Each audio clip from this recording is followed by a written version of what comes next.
Assalamualaikum warahmatullahi wabarakatuh. Selamat datang di kelas informatika.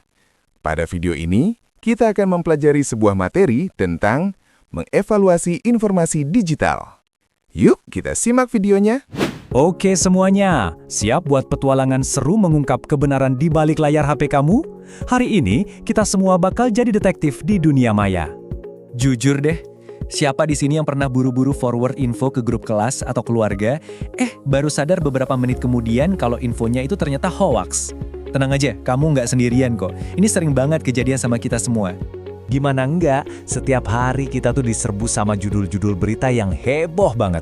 Mulai dari giveaway HP gratisan, sampai info libur sekolah diperpanjang. Bikin tangan gatal pengen langsung klik dan sebarin kan? Tapi, tunggu dulu. Nah, di tengah lautan informasi yang kayak gini, peran kita tuh berubah.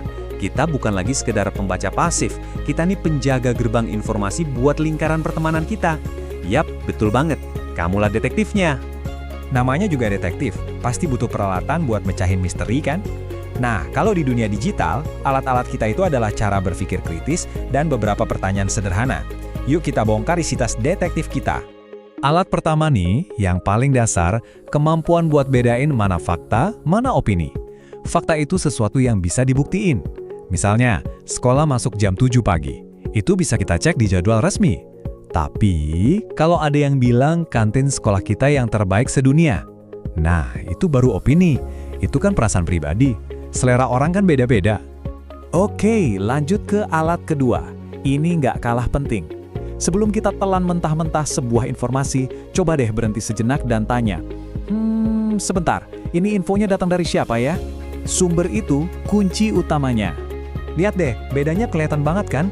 Di satu sisi ada akun resmi, terverifikasi, yang punya reputasi buat dijaga. Di sisi lain, ada akun anonim yang namanya Anon123, yang bisa jadi siapa aja di balik layar. Jelas kita harus jauh lebih waspada dong sama info dari sumber yang gak jelas begini. Jadi, ini dia 3 cek kilat buat informasi berkualitas. Anggap aja ini prosedur wajibnya detektif. Pertama, cek tanggalnya. Jangan-jangan ini berita basi tahun lalu yang sengaja diviralin lagi. Kedua, pastiin infonya utuh, bukan cuma sepotong-sepotong yang bisa bikin salah paham. Dan ketiga, perhatiin bahasanya, netral atau malah kesannya mau manas-manasin. Oke, cukup teorinya. Sekarang waktunya kita praktek. Kita bakal coba pakai semua alat detektif tadi buat memecahkan satu kasus yang pasti sering banget kamu lihat. Nah, ini dia kasus kita. Pesan berantai yang sukses bikin satu grup panik. Pesan kayak gini tuh nyebarnya cepet banget soalnya mainin emosi kita. Bikin takut, terus nyuruh kita buat nyebarin secepatnya. Pertanyaannya, bener nggak sih isinya? Ayo, kita investigasi bareng-bareng. Langkah 1, siapa sumber aslinya? Nggak ada kan? Cuma tulisan teruskan pesan ini? Mencurigakan. Langkah 2, coba kamu buka situs berita terpercaya atau cek pengumuman resmi dari aplikasi itu. Ada nggak berita soal ini? Kemungkinan besar, nggak ada. Dan langkah ketiga, sering banget ini tuh hoax lama yang didaur ulang. Yap, kasus ditutup. Menjadi detektif digital itu bukan cuma soal jago bongkar hoax loh, ada juga kode etiknya. Ini tentang gimana kita memahami lingkungan digital kita dan tanggung jawab kita di dalamnya. Pernah mikir nggak sih, kok bisa ya isi media sosial kamu itu kamu banget? Jawabannya, algoritma. Ini adalah sistem pinter yang sengaja dirancang buat nampilin konten yang kita suka, biar kita makin betah scrolling lama-lama. Nah, inilah yang namanya gelembung filter. Feed kamu mungkin penuh video game, sementara feed teman kamu isinya resep masakan. Emang sih nyaman, tapi ada bahayanya. Kita jadi jarang lihat sudut pandang yang beda dan bisa-bisa ngerasa kalau pendapat kita doang yang paling bener.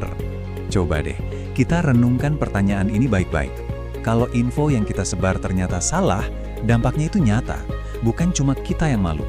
Bisa jadi ada teman yang panik, keluarga yang jadi cemas, atau bahkan merusak nama baik orang lain. Intinya ada satu mantra sakti yang harus dipegang teguh sama setiap detektif digital.